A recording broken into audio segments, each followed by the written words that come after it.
Bei diesen billigen Nadelfilz-Fußmatten hat man gar keinen Bock auf die Reinigung. Wir zeigen dir jetzt eine schnelle Methode. Gerade die günstigen Autos haben mittlerweile immer günstigere Materialien im Innenraum. Das zeigt sich auch bei den Fußmatten. Das ist hier so ein ganz billiger, einfacher Nadelfilz, der schon von der normalen Benutzung extrem ausfranst. Und wenn man da jetzt versucht, den ganzen Sand mit einer normalen, schonenden Reinigung rauszuholen, macht man sich erstens extrem viel Arbeit und durch das ewig lange Bürsten und Saugen raut man diesen Filz hier noch viel mehr auf. Es gibt jetzt eine Methode, die sieht erstmal rabiat aus, ist sie aber nicht, wenn man auf ein, zwei Sachen achtet. Und die möchten wir euch jetzt zeigen. Das ist die Methode grundsätzlich mit der Nassreinigung, mit dem Hochdruckreiniger und mit noch ein, zwei Hilfsmitteln.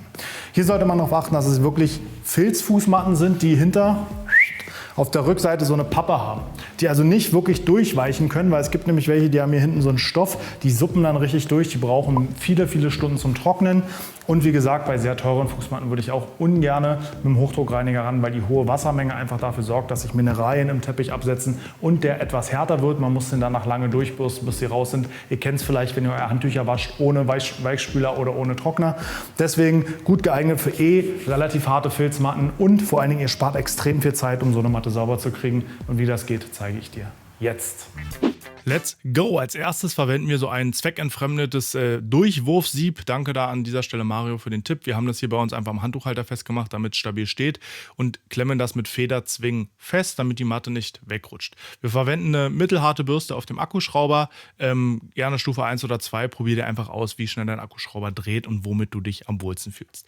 Der erste Schritt dient dazu, um erstmal den losen Dreck natürlich zu entfernen, aber vor allen Dingen auch, um aus der Tiefe den festsitzenden Sand, die kleinen Härchen und die kleinen Schmutzpartikel zu lösen, damit wir die nicht bei der Reinigung nur weiter einarbeiten, sondern erstmal entfernen. Nicht vergessen, die Federzwingen zu verstellen, damit auch die Stellen gereinigt werden, wo die Federzwingen sitzen.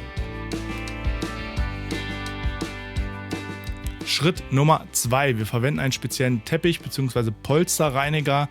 Die meisten haben den großen Vorteil, dass sie einmal natürlich sehr gut reinigen und zum Zweiten nicht so stark schäumen. Das macht sich bei der Verwendung mit einem Waschsauger besonders gut, aber auch später werde ich dir dann zeigen.